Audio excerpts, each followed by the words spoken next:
Welcome to Moving Conversations, a podcast for movement professionals by movement professionals.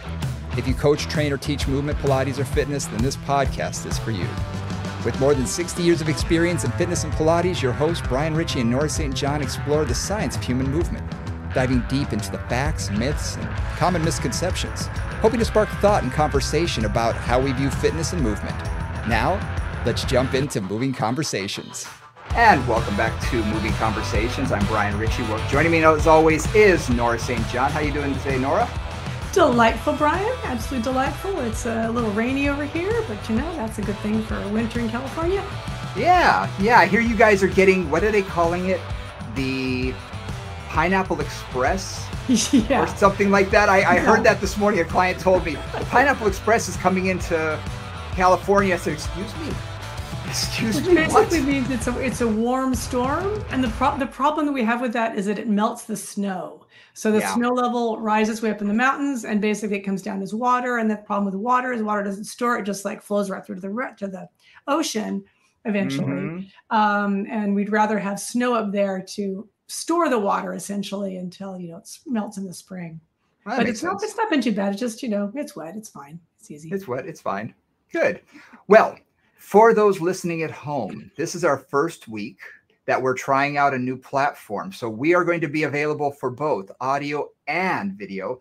Will be available on our YouTube channel. So I will post the links to that on all of our social media and whatnot. And it'll be actually, if you go to the, whatever you want to call it, whether it be Apple or wherever you get this from, if you go into the bio for this week's edition, you're going to see that there's going to be an extra link. You click on that, it'll take you over to the YouTube channel as well. So if you want to actually see us, you can. But as Nora said, neither of us were really ready for prime time here. So you got what you got. You got me straight off the gym floor. It's just, this is what it is. So we weren't really ready for this, but we decided to try something a little different. So this is what we're going to be doing. All right. Yep. See how it goes. Yeah, we're going to have some fun. So today we are going to be talking about recovery. Mm-hmm. This is something that's been probably the last 4 or 5 years, more and more people have been talking about, a lot more about recovery, a lot more about different techniques. I think ever since, probably, what would you say? Trigger Point was probably the first major foam roller company to start really pushing the whole recovery issue. Do you think they were kind of the first? I would say that's the first time I really heard about it as a general thing in fitness, for sure. I mean, foam rolling was in PT land. Pilates has been doing some versions of foam rolling for a long time. But I would say it really didn't hit the mainstream until probably Trigger Point, which is 10 years ago, something like that. Something like that, yeah. I don't know, sometime in the last decade or a little more, something like that.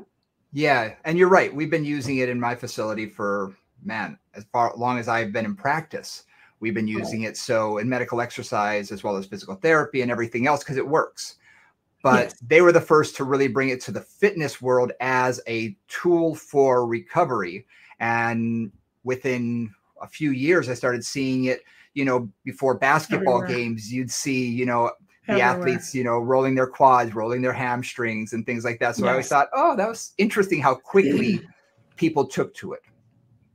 Well, I want to actually expand that idea of recovery because I would say that brought the idea of recovery even into the idea of fitness, right? Because for a long time, fitness was basically you work out and then, you're sore and you get over it. I mean, that's a little bit cruel or blunt, but that's kind of how it was. Mm-hmm. And I feel like the role of recovery and the role of rest and myofascial release work and ice and all kinds of things has really come to the fore as people are starting to figure out, how do I keep going? How do I get stronger without causing more damage? How did all that work? And I think this also goes really well with our discussion of the itises. Mm-hmm. Because so often the itises happen because we're not allowing ourselves to recover. And I think that's a really important just way to think about it. Well, way back when I was doing a lot more heavy lifting and training and things like that, you always they never called it your recovery day. They called it just your rest day. So you'd work 3 days on, 1 day off, or 5 days on, 1 day off, whatever it was for your specific style of training, whether it be cardiovascular, strength, power, whatever it was, you had your off day. And now it seems like there's not only an off day, but also your active recovery day. Active recovery being the key words there, right? Exactly. So it's not just you sitting on the couch doing nothing. Yeah, exactly. Exactly. It's actually moving or doing something, and it can be beneficial. Today was sort of my active recovery day. So I got in here by 4:30 and did my cardio, and then stretching, foam rolling, did all that sort of thing that, keeps my body moving, go through range of motion, all of that sort of thing. And it feels good, but I wasn't going to be lifting. I wasn't going to be doing anything strenuous. It was more of that active recovery. So let's talk about recovery and the different styles and types and things like that, and sort of break it down a little bit and the reasons for it. So I'm going to actually start with sleep. Oh, okay. I'm going to start with like the That's my favorite of recovery. Just because physiologically, a lot of times what happens, especially when we're working out, especially if you're increasing your efforts or you're trying to do more than you were doing or going longer mileage or whatever, things get sore, right? You go beyond your tissue's tolerance for that particular thing. It hasn't acclimatized to it or accommodated to it. And it causes some little micro damage in the process. That's just what happens. And sleep is the time, if you have a good sleep, and that's important here. If you have a good sleep and you have good REM cycles and all that stuff, that's the time when your body recovers. That's about the time when your body does the repair process. So they sometimes talk about physiologically that during the day, we are breaking stuff down. And during the nighttime, we are doing our rebuilding. So whether we're healing little tears or, repairing damage or whatever, that's what happens when we sleep or when we rest, but particularly when we sleep. What's interesting about that is when we're working with clients who are a little bit older, they're going to be the first to tell you they don't sleep as well as they used to. Yeah. Men especially get up multiple times during the night to have to use the restroom. There are a lot of men who have to use, or a lot of people, I find mostly with my populations, a lot of my men have to use a CPAP now because they weren't getting restful sleep. Right, exactly. So if they're not getting that truly restful, regenerative rest, then, they weren't really recovering. It wasn't going to be a good amount of, that REM sleep for them to properly recover. And that's what I find too with a lot of my chronic pain patients of whatever kind, whether it's low back pain or it's nerve pain or it's autoimmune issues, chronic fatigue, fibromyalgia. Almost all of those circumstances have a component of poor sleep as part of that. And, very often when I'm working with the MDs on this, they'll really work on the sleep piece. And again, drugs to help you sleep are not the best thing, but sometimes just making people sleep can help some of those symptoms as well. So I think sleeping is just the first step of recovery, ideally, right? If it's an effective sleep and you're getting good restful time. And I think most people, forgive the pun, but sleep on this, issue because they don't think about sleep being something that can help them get out of pain or can help them with their recovery and healing process. I've had multiple surgeries, and let me tell you, sleep is one of the best things you can do for your body to actually recover. My dad was just telling me that his doctor is really harping on him to get on a CPAP machine because he's not getting good restorative sleep, and his heart's working too hard throughout the night because he's constantly being woken up, and he needs to, sleep and sleep well. And CPAPs are no fun. Let's face it. They're not fun at all. I had to use one, when I was heavier, and it's not fun whatsoever. But for you to get that good sleep, if you can get used to the machine, it can really help people. Yeah, exactly. So sleep is just step one of recovery for me. Yep. And not that people can always manage their sleep, or there's oftentimes issues where somebody just doesn't sleep well and maybe never has. And that's just part of their cycle, and they try various things and they may or may not work. But that's step one, is like, just do what you can to emphasize sleep as step one of recovery. And keep something in mind when we talk about sleep. Different people are going to have different needs when they sleep. Absolutely. It's not like 8 hours in bed. It may be 5 hours for you. It may be 6 hours for you. Maybe 10 hours for you. Exactly. Right? Everybody's different. And I don't think any. Exactly. And, you know, they also say, you know, you can't catch up on weekends and all of this kind of stuff.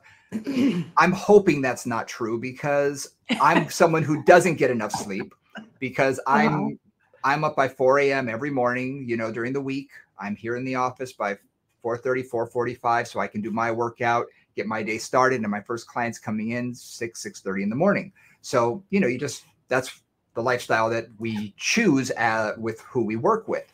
And people who work need to come in early. So that's something we think about. So on weekends, I do sleep for 8-9 hours, and I'm still tired afterwards a little bit, but it does help get me back into that swing of things again.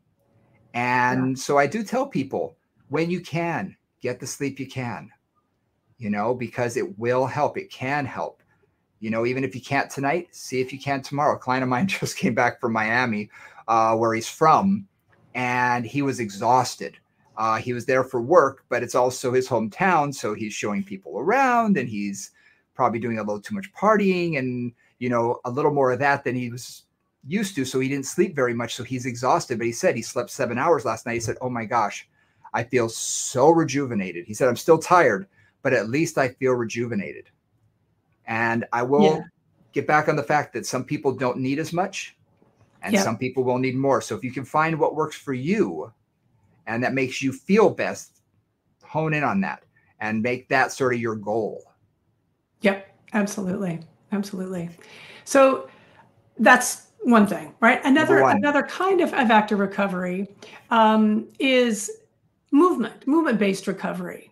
Yes. Right. Whether it's foam rolling, whether it's stretching, whether it's doing some kind of mobility work, like some light, like I often use sort of my Tai Chi versions of things, you know, like gentle movement. Sometimes I'll even use a light Pilates workout as a recovery workout, just to kind of loosen up the joints, get the blood going, but not stress anything. Right. So sometimes a movement-based recovery is like you're stimulating some things, because even foam rolling takes a bit of work. If you're trying to do, for example, rolling out your quads and you're in basically an elbow plank, right? That's some work to move through that. So you're using some energy, but you're not necessarily using more energy than you easily can manage, right? Yeah. And I've talked to groups before and said, look, depending on where your athletic prowess is, depending on where your fitness level is, a light Pilates or a yoga class may be recovery for you. If you're doing heavy lifting, if you're doing something that is fairly intense, some people do high interval, you know, training work. Some people will do more power training or whatever. And for them, doing something like a yoga class or a Pilates class may be perfect for a recovery, because it's gentle on their system. They don't feel as stressed out. Their neurologic system isn't as stressed. And I think that can really help out. I worked at a gym in Hawaii that was owned by a World's Strongest Man competitor, Ode Haugen. And I would train in the same room as him. And he would sometimes train for about 7 to 10 minutes, and that was the whole workout. And I'm there for 90 minutes or plus, because I'm doing everything. And, you know, and I'm watching him thinking, what is he doing? He's like doing only 2 exercises, and yes, he's maxing out. And I talked to him afterwards, and he said, neurologically, that's all my system could handle today. So for him, it was more the neurologic side. So if he got on a bike afterwards, or yoga or something like that, that was gentle to his neurologic system, and he didn't have to think, he didn't have to put that much focus and effort and intensity into, it would be more of a recovery for him than the workouts that he's accustomed to. So I think everybody's fitness level needs to be thought of in this way as well. That's some of us who train clients who are older and have a very, very gentle workout. You know, yoga class may be pretty intense for them. Right. Exactly. Absolutely. Yeah. It's choosing your recovery. Bingo. Right. And so as you're mentioning that, I'm really thinking about, like we always talk about, the customization of what we're trying to do. Right. That for some clients, you know, I think of my dancer clients. Dancers typically will often be taking class every day or 5 or 6 days a week. working fairly intensely, and then they may have rehearsals on top of that, and et cetera. Or a professional athlete, same kind of thing. They may be doing 1 or 2 workouts a day during their season. So that's one version. The other version is people who, are just doing more than they're used to. Maybe they usually walk like 3 days a week, and now they've been hiking on the weekends, or they're a bunch of people in town, so doing a lot more workout, or they're riding their bikes more or something. And that's a different situation, right? That they may just need to rest. They may need to just do some gentle stretching. Maybe their calves have gotten really tight, or their quads have gotten tight because they've been biking, and they just need to make sure that in the days in between that whatever they're doing, that they stretch those areas out, that they get some blood circulation and some movement going in that area just to help it recover. Yeah. I would also say that, man, I'm going back into the late 80s, early 90s, the word cross training became very popular.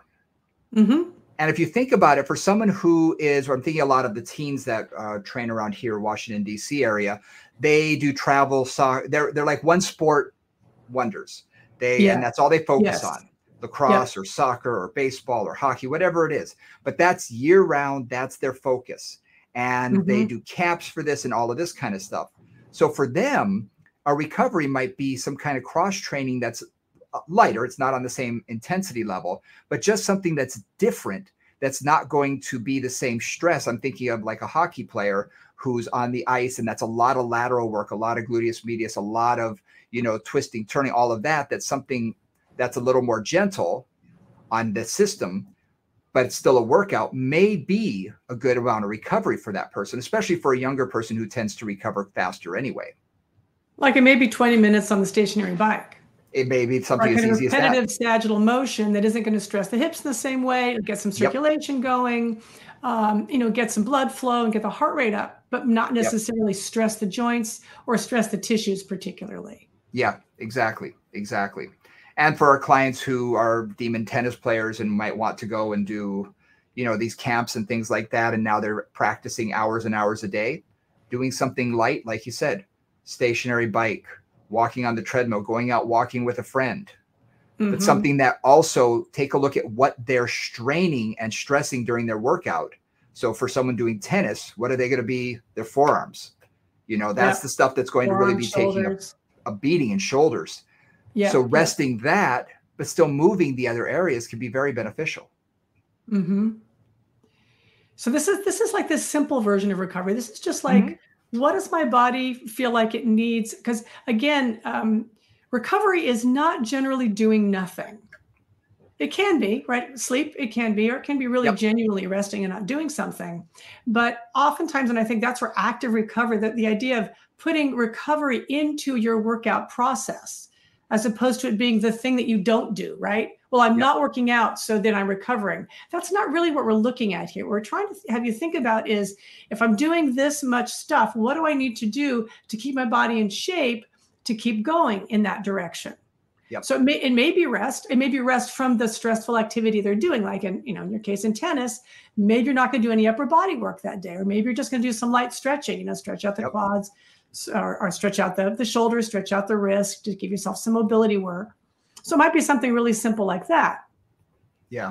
And that's just that way to think about that. It's like, how do you take recovery and not have it just be do nothing, but have it be do something that is beneficial, keeps things moving, maybe keeps some mobility going, but doesn't stress the areas that are overworked. Right.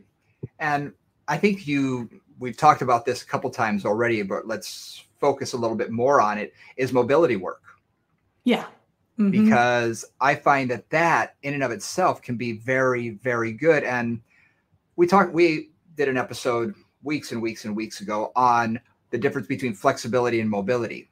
Well, mobility is a lot more in motion. It's not just a static hold. It's not just a hamstring stretch where you're pulling it in and holding it and then switching sides, but maybe something that's going to be more on the active side. And I love doing Pilates for that, because you can be stretching out your hamstrings with legs and straps on the reformer and getting a great, hamstring stretch, and you can take the resistance down so it's not an intense workout, but you get that mobility in the hips, in the hamstrings, in the quads, all of that. I mean, leg stretch on the reformer is one of my favorite for my hip flexors, because they get tight. I do that. I feel fantastic afterwards. And again, it's part of my mobility day. It's part of my recovery day. Right. It's actively moving through a range of motion, but not stressing things. Yep. Right. Not pushing so hard that you're really feeling that stress or strain, and not just moving through it. And it gets the circulation going, it gets the joint nice and lubricated, it gets things kind of moving forward. Yeah. So mobility is certainly part of recovery. And that's something where, depending on what you do, whatever your activities are, what does need to stretch? What do you need to maintain mobility in? For example, I tap dance like 2 or 3 times a week at this point. So my calves, for good reason, get a little bit tight. A little bit. And so my recovery is basically doing some calf stretching. And I don't do it static. I do it kind of mobile. I do some heel raises, and then I do some calf stretching, and I move in and out of it. And that's what I need to do to be able to maintain my mobility, so that I don't start to seize up and get tight and really start to get stressed and strained. Mm-hmm. Yeah. And I think that's a great way to look at it, is what for your body, what you need to work on. Just like for me, I said my hip flexors, for years, I've been trying to work on my hips to get them internally and externally rotating better, because men tend to get a little tighter as we get older. So that was one of the things I did this morning. Just gentle mobility, putting my body through those ranges of motion, not pushing. That I really want to harp on that here. Don't push, because I'm not trying to stress my body. I'm just trying to use that range of motion. And what I tell clients with this is, my clients who have no sense of rhythm whatsoever always laugh at me, but think of it like a dance. Think of it as flowing. Think of it as more of that gentle movement. Even if we're just trying to get some rotation in the body, it's just that, and I'll say, be more gentle, get more flowing, and sometimes, some people can dance and some people we know can't, but they get that in their head and they're like, oh, and they can feel that it's a lot more gentle. And for me, I sort of push that, be gentle to your body. We're trying to just get it to relax. We're just trying to get that range of motion going. And something that I find, hip rotation in general, but hip rotation, in thoracic general rotation are big ones. That I do a lot of shoulder work too. Need a lot of rotation of the shoulders, just internal rotation of the shoulders, spinal mobility of all different kinds, hip mobility. Those things are often where I really focus in terms of mobility work, is just, again, and rotation is fabulous. I do it just an easy standing rotation exercise, wide leg, like a horse stance, wide leg, bend the knees, and just rotate, just twist, right, side to side. If it doesn't make you dizzy, it gets all the joints going, gets everything warmed up, gets a circulation happening, but doesn't stress anything. Exactly. Now, a couple other things is myofascial release, right, which is another kind of mobility work in a way, and a way to stimulate the tissues and allow them often to rehydrate and to get nourished through the pressure of the roller or the ball or whatever other tool you're using, right? So that's another way to work on recovery. If you think about somebody who's like, I was just working with a team in training group that was doing bicycle riding, right? Team in training, as many of you know, is, they train people to do marathons and long bike rides, that kind of thing. And I would go and I would do a little a roller workout with them, after their bike ride. And, looking at quads for them, looking at hamstrings, looking at the glutes, looking at the upper back, looking at opening up the chest. And it would be, I teach them about a 10-minute recovery process on the roller, rolling out the hamstrings, rolling out the quads, rolling out the glutes, rolling out the calves. And not a big one, not heavy, not stressful, but just going 1, 2, 3, 4, 5, about 6 exercises or so. And it's like, oh, okay, whew. It just moves some of it increases circulation in the tissues, so they can recover more quickly from the stress they've been under. Because again, if you've just taken a 40 or 50 or 60-mile bike ride in Sacramento heat in August, you're going to feel something, right? You're going to get lactic acid buildup, and it just helps to calm all that down. And then you teach it to them, and then they do it. And the days they're not biking, or right after they get off their bike, they'll do that, and they find it just makes them feel a whole lot better later that day and the next day. Yeah, I had a friend who, back in Hawaii, we had the Honolulu Marathon, and believe it or not, that was a huge tourist event. So we would have a lot of Japanese come in to run the race. She specialized in teaching them a special stretching and mobility workout before the event. And she charged a lot of money. It would be in this park with 150 people, charging them like $100 a pop, and put them through 15 to 30 minutes worth of movement activity just to get their bodies prepared for the race. And I was thinking, they need this. They absolutely need this. And another part of me is thinking, that's just genius. As a pro business standpoint, that's just genius. That was brilliant. I was like, you made like 3 months worth of salary. She goes, oh yeah. She said, that's my payday for the year. And she'd run with them. She was a triathlete. So she'd run with them because that was just a workout for her. But yeah, she said, oh yeah, I make all, a good portion of my money for the year. We were in the University of Hawaii together, and it's great. Nice. But what you were saying, working with these athletes, is something that I want to zero in on a little bit. A lot of our clients, if you tell a client, okay, I want you to do mobility work, but you don't give them specifics, or you say, I want you to use this as your recovery day, but you don't give them specifics, they're not going to do anything. They're going to sit down and they're going to say, well, I'm recovering watching TV. This is true. This is true with clients in any situation. Yes, right? Absolutely. I mean, I don't know. It's like I've worked with a lot of clients over a lot of years, and you have to be specific. Yeah. And I literally am like, I try to be very sensitive to what their environment's like, when they might do this, what they might have available at that time. Yeah. Right. Like I've got some clients who are pretty dedicated athletes, and they'll, they bike a certain number of miles every day or whatever, or several times a week, or they run. And I'm like, okay, so what I'm going to have you do is, before you start, I'm going to give you 3 things to do. Yep. These 3 things before you hop on your bike or before you go out for your run, right? Just these 3 things. When you get home, you're going to do these 3 things. Yep. And I try to keep it to something that's easy. It's something that they can do, like in both those circumstances, something they can do standing. Yep. Right. I'm not going to give them something to get down on the ground, because these guys are probably going to be outside. There might be grass, there might be dirt, who knows, but they're not going to get down on the ground and do a stretch. So how do I figure out what they can do there that's going to be helpful for them?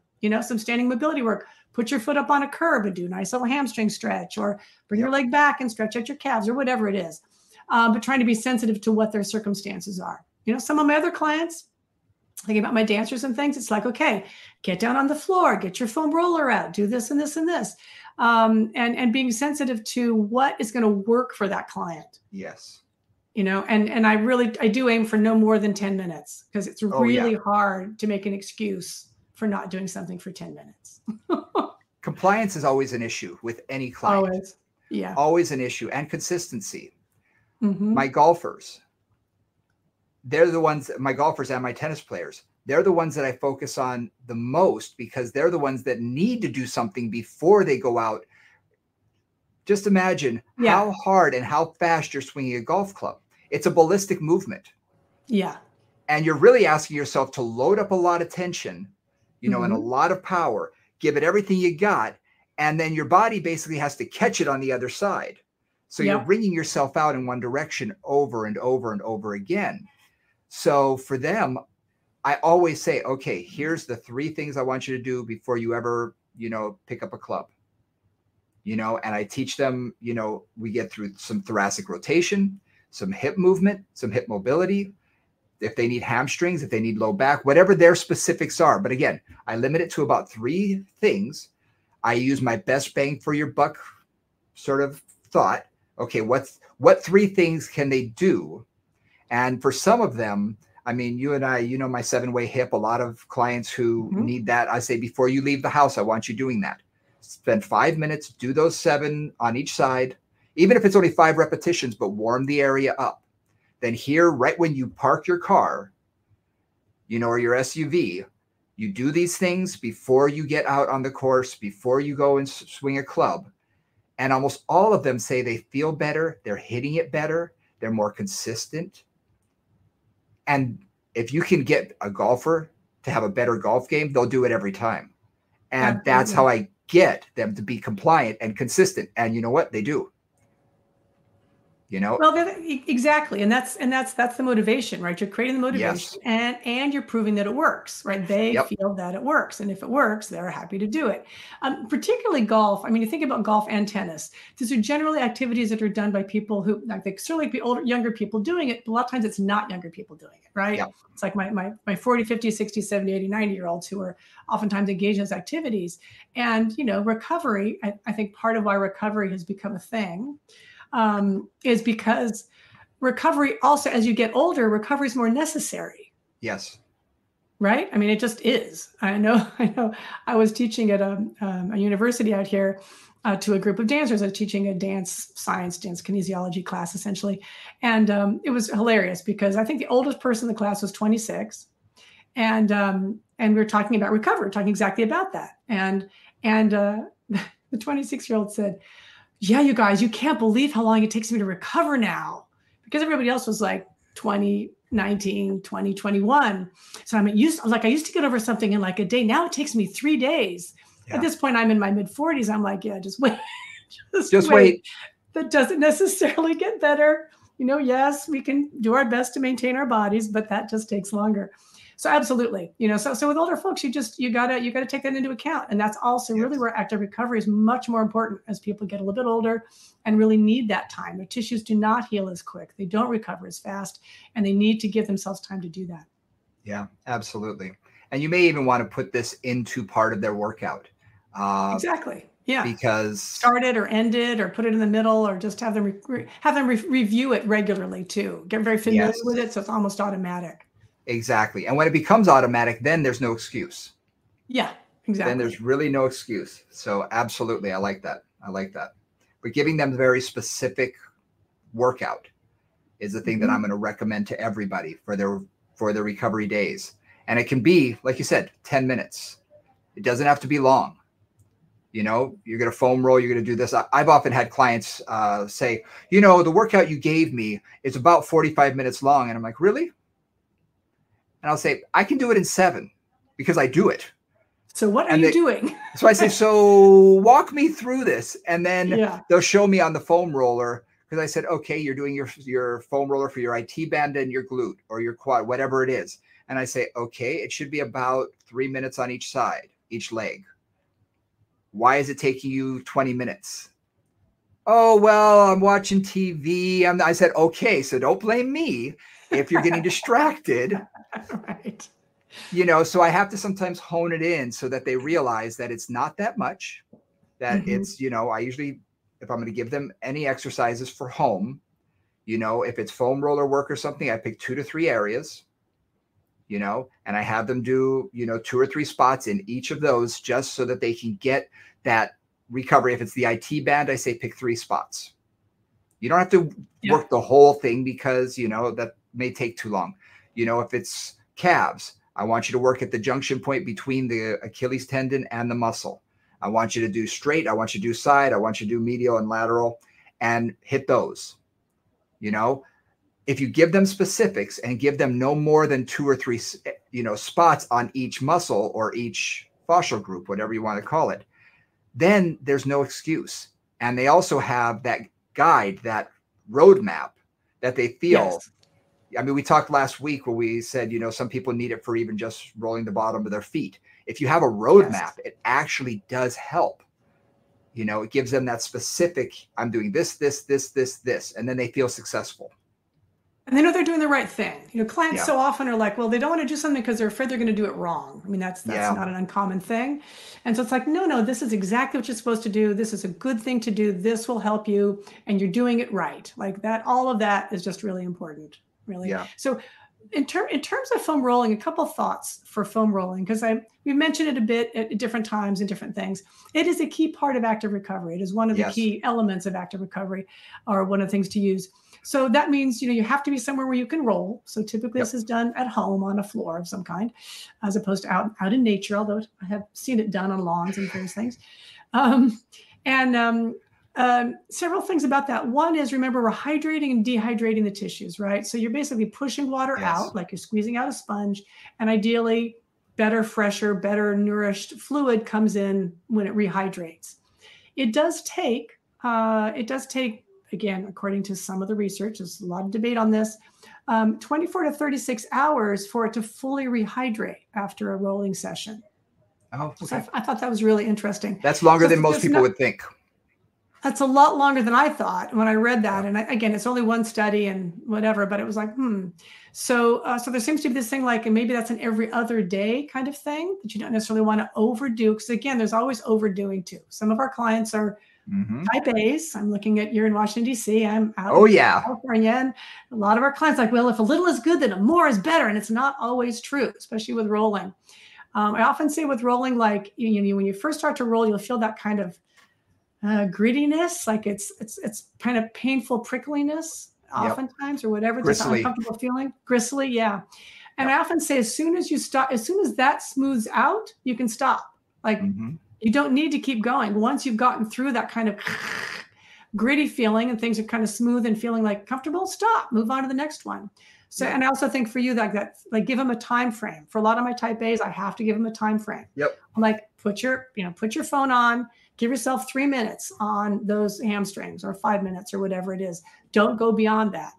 But more than one client who's done something particular like a piriformis release or hip release, who has just, sat on that for an entire series, an entire session. Grinding on it. Yeah. Just, thing.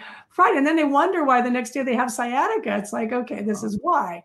So again, giving them a time frame and making it very specific. And then also just understand that maybe it's not an everyday thing. Maybe they do mobility work and they just kind of move through the area one day. And then they do some more foam rolling work, like, 3 days a week or something like that. And I'm going to bring up a concept that I use with my clients when it comes to foam rolling. You and I have talked about this. I'm big on using the softer foam rollers a lot of times. There's a time and a place to use both. And I'm going to put it to everyone like this. If you're going to have a massage, you and I both went to massage school. So we both know that there's 2 types of massage. And I'll ask, when I was doing massage work, I'll say, do you want a therapeutic massage or do you want it to feel good? Yeah. Because they're different. They're very different. Am I going to go in with my elbow? Exactly. Or am I going to do more effleurage and more flowing and make it nicey, touchy-feely?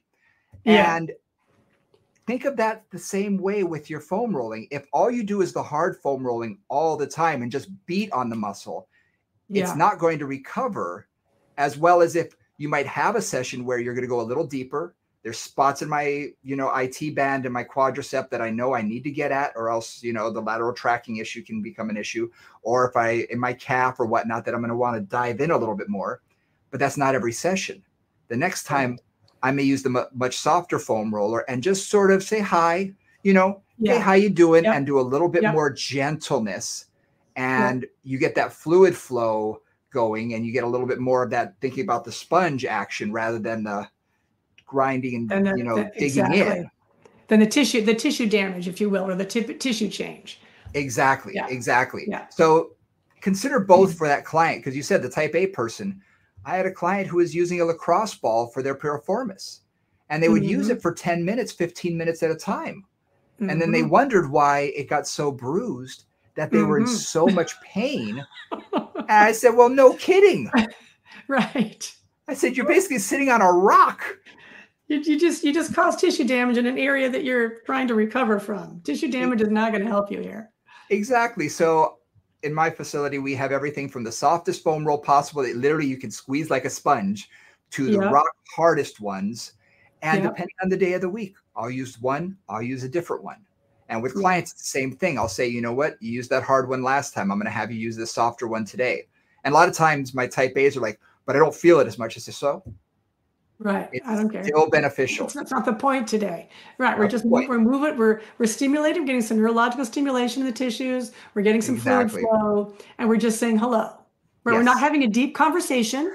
We're not having a therapeutic conversation. We're just saying hello. Like, hey, how are you doing today? Great. How are you doing? Fine. Move on.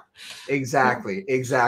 So I always give the massage thing is like my wife every now and then, she'll say, would you rub my shoulders? I say, do you want, what kind do you want? And a lot of times she goes, oh, just make it feel good. Okay. And I'll go lighter. Sometimes she'll say, no, dig in. I'm like, Okay, Yeah. Okay. you asked for it. Here come my thumbs. Here's the elbow. Here's the thumbs. And think of it the same way with our bodies. We don't always want that deepness. Sometimes we want it to be a little bit more gentle. So just something to think about. Absolutely. Now, another thing that I think about in terms of recovery is temperature, hot and cold. And I'm going to throw this out there because there's a lot of discussion about it right now. The ice bath, right? That kind of thing. Cryotherapy, all of that stuff. Cryotherapy, all that. And then, or is it a hot tub or is it a sauna? Like what things work? And one thing that I will say is cold therapy is a real thing, and it really can be incredibly effective. My brother, who was a dancer, is still a dancer, actually, a professional dancer.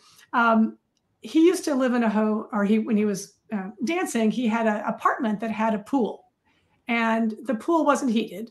This was in California. And he would come home after a long workout or after a long rehearsal, and he would walk in the pool. He would just walk from one end to the other because it was cold, right? It was generally, it wasn't super cold, but it's probably in the 60s. It was cold, and there was that compression feeling. Yep. Right? So that combination for him would just decrease all of that pain and discomfort that he might have felt. And I know, for me, one time I was in Zion National Park in Utah, and we were hiking for days and days, and it was quite warm, and we're just getting sore from, hiking for days and days in the heat. And the last day we were hiking up the Virgin River, which is a cold river, relatively cold river, and we're up to about kind of our waist or so in water, and we're hiking for several miles, like up to our waist or up to our thighs in water. And man, we came out of that and nothing hurt, like nothing hurt. So those are some things to think about. Now, not everybody wants to put themselves in a dumpster full of ice and water, because that's just slightly horrifying, right? I mean, you see professional athletes like that, right? They're literally in essentially a dumpster full of ice and water. But that kind of thing is really helpful. Or I have clients with things like plantar fasciitis or other kinds of recalcitrant, foot tendinitises, and they would do a contrast bath. So they would have essentially just a small bucket or whatever with ice and water. So it'd be quite cold. They'd put it in there for as long as they could stand, which might be 10 seconds, might be 15, might be a minute. And then they take it out and put it in kind of a room temperature, a slightly warm bath, and they would go back and forth.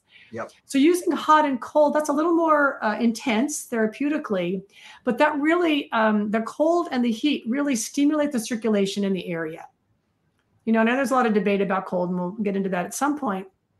But it constricts the blood vessels, and then when you come out, it releases that constriction. So the blood really gets pumped through the tissues.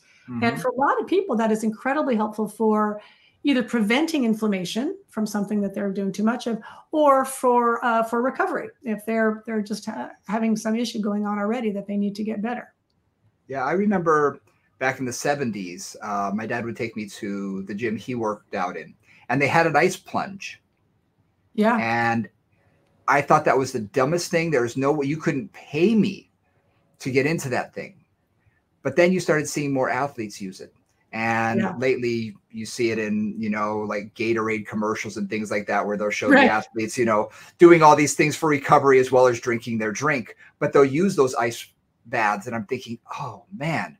But I also understand it from the therapeutic side of things, because I believe that ice does help with inflammation. Cold can definitely help. There's many reasons, which you just, said, very eloquently, what's going on.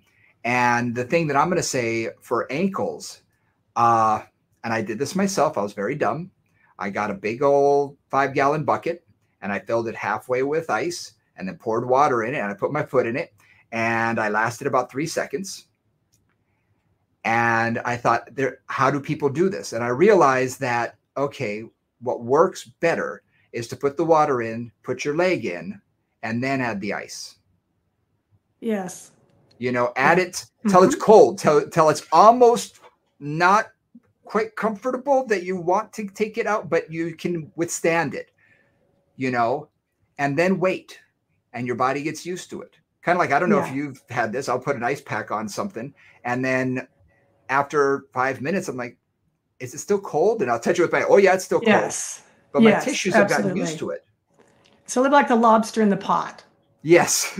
I mean, right? Because it's cold, and the water can be cold if your foot's in there, and then you put in the ice, and it will slowly get colder. Yep. Right, and your body will accommodate slowly rather than the shock Yep. of a true ice bath. And Yep. absolutely, like whatever works with that. I think, again, I'm not, as any of you know me, and probably when you've heard from these podcasts, I'm not an extremist. I'm not like, this is the only way to do this. Right. It's like I find that, just cool water, a little bit of ice, and it can be really helpful. And if I do, and if that's too much, and I do ice and heat back and forth, I'll have kind of like just a warm, sink tap water warm bath on one side, and I'll have my little ice bucket on the other, and I'll just go back and forth and just stimulate that circulation in that area. And this works best for me in the periphery, right? So, my ankles or my wrists or something like that. It's just a little harder to do for a knee or a hip.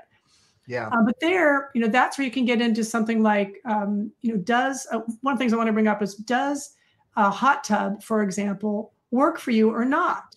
Yeah. For me, if I immerse myself in hot water, my inflammation goes up. Yep.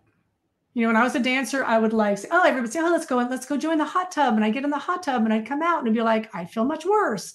And it would take me a couple of days to recover from the inflammation that came from that level of heat. Other people, it's like, it feels great. For me, it was just, heat was not my best tool for recovery. At that point, ice was much better, or, ice was much better. Cool was much better. And other people are different. Yep. No, absolutely. I think whatever works for you.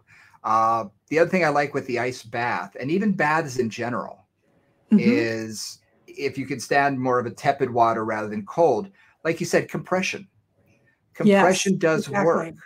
Yes. And I found that, that 5-gallon bucket, when I would fill it, 3/4 full, because my leg's going to take up some space when I put it in, that it fills it almost to the top, and you add the ice on top of that. The compression helped as well as the cold. Exactly. Yes, that's the walking in water thing. Yeah. Yeah, it really does make a difference. And I would tell clients that if you have a pool, even just sitting in it, if it's your legs, that you just sit on the steps, the compression can actually help with that. And if you can withstand a little chillier temperature, like your brother did, all the better. And I love the idea of walking in it, because you get the compression, you get the movement, you get, especially when you've been dancing, the range of motion of the ankles and things. Fantastic. Now, I wanted to ask, just the best thing. Yeah, I wanted to ask you, there's now these recovery places you go for recovery. And, they have a bunch of different tools there. We all know about the percussive massagers. And between you and me, as a massage therapist, former massage therapist, I think that's going a little bit beyond the scope of practice of personal trainers if they don't know what they're doing with it, because you can actually cause tissue damage if you're just pounding on a tendon or an area that, if you don't know what you're doing. Again, going to massage school, I understand where I'm going to hit this. I know how to use it, a Topoltment device, but I also know I don't want to just bruise the heck out of someone either. So you use it in a certain way that I don't think a lot of personal trainers are taught how to do. And if they are, fantastic. But if they're not, you can cause damage. I want to get your opinion on that. But there's also other recovery tools, like these compression things for your legs that you slide your whole leg in and they go all the way up to your thigh or your groin. And, it squeezes and then releases. And, there's $700 to $1,000, and, various athletic teams use them. And there's a lot of different recovery tools. What do you think of sort of those aspects of recovery? I mean, I take kind of what we keep saying, which is, does it work for you? Yeah. And if I've got to put myself in a compressing sleeping bag and it's going to cost me $700, I'm going to find some other way to do that first. Right? Yeah. Or I'm going to try it and make sure it actually works, and whatever. So there's also just the gimmick quality, like we see all the time. We certainly see in our personal training and Pilates world. Clients love a prop. They love a tool. They love a toy. They love something they have to interact with to, whether it's a foam roller or whether it's a Theragun of whatever kind, or whether it's an ice bucket, whatever. And sometimes I think, try it, and if it works for you, great. I certainly think with compression, I know a lot of people who use just compression stockings or compression leg work, things that go all up the legs or up the arm for different things, because they find that helps them. Yep. So, if that works, great. I'm not a big fan of super expensive props like that, because I feel like a lot of this can be gotten so much easier. Yeah. Theraguns and that kind of thing. I agree with you. And I've done enough, I've been in the massage world for long enough and read enough about it, know enough about it to know that, like, you can do nothing, right? It can be completely ineffective if you don't know what you're doing, or it can be destructive if you don't know what you're doing, or it can be useful if you have some idea of what you're doing. Yep. So, and I agree that most physical, personal trainers, if they don't have any kind of massage background, are not going to have the skills or the refinement to be able to go, okay, we want to work on this attachment, right? We want to work on the belly of the hamstring, or we want to work on where the Achilles tendon comes into the gastroc, or we want to work on whatever that particular area is for that client. Now, you've got that background, I've got that background, and I could certainly teach a client how to use the Theragun effectively, I think, for what they need to do. But I think that's something too to think about. Yeah. Something else that I just want to make mention here when it comes to recovery, there's a psychological component that I think gets overlooked when we take care of ourselves. Yes. When you're doing something beneficial for your body, and if you believe that Theragun is beneficial and you're lightly rubbing it over your skin and you're barely doing anything, but it's stimulating some of the fascia and it's just stimulating the muscle or whatnot, but it feels good afterwards and everything, then go for it. More power to you. You're probably not going to hurt yourself. Are you really doing anything physically? Maybe not. But if you feel it psychologically and you feel like I'm taking care of myself and your body responds to that. That, oh, I'm taking care of myself. I'm doing something positive for the long run. I think that can be very beneficial for people. In fact, traditionally, like, this is the thing. Something has to make more than a 30% improvement to be considered not placebo. Yeah. So placebo is very powerful. There was a story that I read a long time ago about a group of people that were actually in jail, and one of the guys was a doctor, and he had no medications. This was some third world jail somewhere, and basically he decided to use water as therapy. Yeah. And he would just, people had issues. He'd say, well, you need to drink this much water during this period of time, and he would give them these like water prescriptions, and they would get better. And it wasn't the water. It was the fact that they were consciously taking care of themselves during that process and had a way to do that. So I think that's absolutely true, that, if it feels better, great. But a lot of it is like, I'm taking care of myself now. And I'm consciously doing that. I'm paying attention to making myself feel better right now. I think those are really, really a critical piece of recovery. Yeah. So it's just something I wanted to make mention, because let's not overlook that fact that we live in a very high-tech world, and, but we are a very high-touch business. So having someone feel good, I stretch everybody out at the end of my session. And part of the reason is almost everybody loves that part of it the most. And for some people, being stretched, while it's not the most pleasant thing in the world, it may be the only time that they have a human connection with a person that day. Yes, absolutely. It's maybe the only time in a therapeutic sense, it's the only time that they're taking care of their body, but they're also getting that, physical connection with somebody, putting them through stretching. And that can be incredibly valuable as well. One thing, I'm going to switch that just a bit in our last little few minutes here. One of the things that I often try to help people understand is they have a lot of power in their own hands to make something feel better. Yes. And that's the other thing too, is like, yes, it's really great to have somebody else touch you, and that human connection is often very healing all by itself, regardless of what's actually happening on the other level. But it's like, if your shoulder's tight, massage your neck, massage your, like, I'll teach people just little self-massage things, massage your shoulder, massage your neck, massage your forearm. And having them understand the power that they have to make themselves feel better is also incredibly powerful, because so many people are so out of their bodies these days and so feeling like they need an expert to help moderate their relationship to their own body. And the more you can have them moderate their own relationship and take power over their own relationship to their own body, the better off they are ultimately, because you've always got your own hands. You've always got your own ability to release that IT band or to massage that calf or whatever you're doing. So that's also something that I like to add. It's empowering. It's incredibly empowering. You know, I find that a lot of our clients, those who can afford us, can also afford the best doctors and the best physical therapists, the best this, the best that, and they're looking for someone else to fix them. Instead of taking the power into their own hands. And when they realize that just by doing this, you know, for a few minutes, or doing a stretching, routine that we teach them, they feel better. Or I'll teach them a cervical reset or something at their desk, and they'll think, oh, that felt great. It's putting the power in their hands, and it can be incredibly valuable. So I like that you brought that up. Because that brings up compliance too, right? If they can make themselves feel better, and if this makes them feel better, that just means they're more likely to do it, and that means that they're more likely to stay better. And it's a positive thing all the way around. Absolutely. We covered a lot of things in our recovery session today. We did. We talked about rest, myofascial release, ice, mobility, hands-on stuff, heat, just all kinds of things. So here's some options and some ways to think about recovery, and some ways to really make it active and make it part of your teaching with your clients, or make it part of your own routine if you're not a trainer. Like, it's just an important thing to think about. Yeah.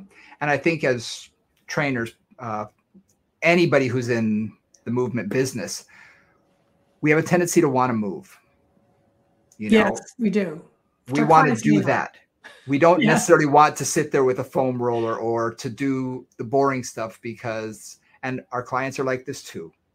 They want to get going and exercise and do that. Do something. Exactly. But we have to convince ourselves and them that this is doing something, and it's very valuable to your long-term success.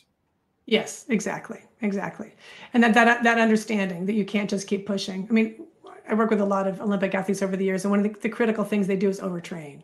Yes. They train, and then they just start to break down, and then they feel like they have to just train more because they're breaking down. And it's like, it's often very, very hard with them to say, stop, you have to recover. And we're going to moderate things so that you're not overtraining. You're not, just tearing your tissues up. Exactly. Well, thank you for joining us today for Moving Conversations. Hopefully, if you haven't and you've only been listening to us, check out the YouTube channel. I'm going to put the link in the bio and all of that, so you'll have that. Also, it'll be on our social media and our link thing, so you can always go over to that channel and watch any of these. I'd be really curious to hear what people think about being able to see us actually talk to each other on opposite coasts. That's always a fun thing. If you like what we're doing, hit the like button, hit the subscribe button. That way it'll be in your inbox every week. You don't have to think about it. I'm learning a lot more about social media and what's important. Do us a favor. Give us a good review. Share. I find that that's actually the way for us to get more notice out there as well. So if you can share it on your social medias, all the better for us.